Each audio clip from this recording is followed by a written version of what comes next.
కానీ ఒక్కోసారి మాట్లాడాలి కదండి. ఇంగ్లీష్లో కూడా చెబుతారు సైలెన్స్ ఈజ్ గోల్డ్ అంటారు, స్పీచ్ అట్లీస్ట్ సిల్వర్ అంటాడు. కొన్ని సందర్భాల్లో మాట్లాడకపోతే పనులు అవ్వవు. చాలా వరకు మౌనంగా ఉండడం మంచిదే, కానీ అస్తమానం మౌనంగా ఉంటే మౌనం అర్ధాంగీకారం అంటారు.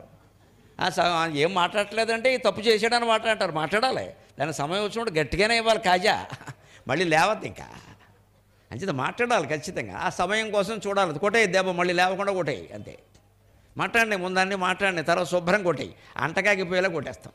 అందుకని ఊరుకోకూడదు. ఒక్కోసారి ఊరుకోవాల్సిన సందర్భాలు ఉంటాయి, చిన్న చిన్న విషయాలు ఉంటాయి, వదిలేయి, ఊరికే పట్టించుకోక. కానీ ఆగ్నేయాస్త్రాలు వాయువ్యాస్త్రాలు వస్తుంటే బ్రహ్మాస్త్రం వేసేస్తాం, తిరుగులేదు ఇంకా. అలాగే ఉండాలి జీవి పౌరుషంతో. దానికి భగవత్ సహాయం అవసరం. మన నా అమ్ములు చాలవయ్యా నవయుద్ధం అనండి. నా అమ్ము అంటే బాణం.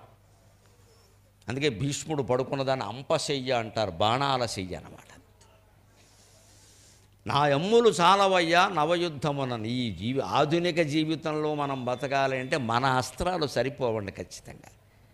ఎన్నింటికి లైన్లో నిలబడతాం, ఎన్నింటికి డబ్బులు సంపాదిస్తాం, అసలు ఈ ఖర్చులకు అవసరమైన డబ్బులన్నీ ఎక్కడొస్తే ఆడ మొగ ఇద్దరు నానాయాతనలు ఇప్పుడు ఉద్యోగాలు చేస్తుంటే ఇద్దరు పిల్లలకి ఫీజు కట్టడం కష్టంగా ఉందండి ఇక్కడ. ఆ వచ్చే డబ్బుతో ఫీజు ఎల్కేజీకి ₹1,00,000, బెంగళూరులో అయితే 3 లక్షలట.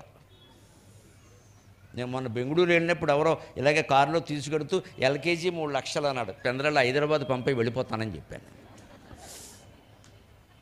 అసలు మాట వినడానికే భయం. ఎల్కేజీకి 3 లక్షలు అంటే ఎల్కేజీ అక్షరానికి 1 లక్ష. వీడు ఇంత చేసే డైపర్ తప్పితే ఏమీ లేదు వాడికి అక్కడ.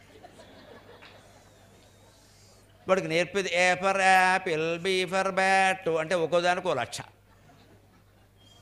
వీడి ఇంటికి వచ్చేసిన సాధించిన ఘనకార్యం ఏమిటంటే అమ్మ నాన్న అనడం మానేసి మమ్మీ డాడీ అన్నాడు అంతే. ఎందుకంటే